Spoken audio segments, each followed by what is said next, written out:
Look, I'm just saying, if you've ever played Republic Commando, Fixer is probably your favorite squad mate for no other reason than he never makes the situation worse or harder, never gets captured. If he gets knocked down, it's because you gave him bad direction.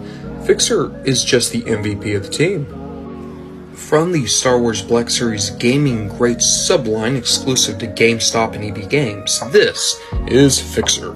And he is the third part of the four-person series we're getting. Scorch still hasn't come out yet, but we have done reviews on this channel of Boss and Sev, and now we're doing Fixer. And what I can tell you is, this guy's definitely better than Sev. Taking a closer look, and I think they captured the Clone Commando helmet design perfectly in toy form. It's looked great on all three, so Fixer of course also gets the great head sculpt with really solid paint. Looking at the rest of the body, all the Clone Commandos have damage in all the same spaces because Hasbro is like that. It probably looks better on Fixer than it did on Sev. Well, it definitely looks better than it did on Sev. Sev just looked like an unpainted prototype, but Fixer looks good with the paint damage, I think. And then, of course, no damage on the body except for some sculpted damage, which isn't painted, and some scratches to the green paint. But overall, I think it's a really striking appearance. They also did get the big Clone Commando backpack, which looks very solid, very well sculpted. It just inserts in the back.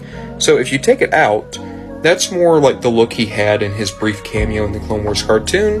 But me, personally, I want to keep that backpack in, just to kind of complete the overall appearance.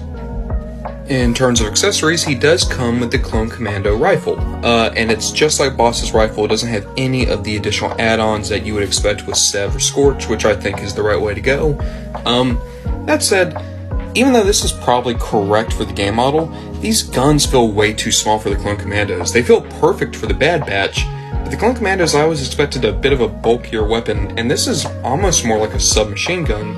Though, like I said, it probably is accurate, and I'm just thinking of how big it would look from a first-person perspective. Now we stop giving just glowing praise to this figure. We talk about articulation, and here's the thing. He has the same articulation scheme as Hunter, and as Boss, and as Sev, but at least for me, all the articulation points are very stiff and fragile feeling. It's really hard to get this guy in a good balanced pose, and once you get him there, his ankles tend to give out. I don't know if this is a problem with just my specific figure, but quite frankly, this has happened so often on my more recent Star Wars series that I think it's a materials problem.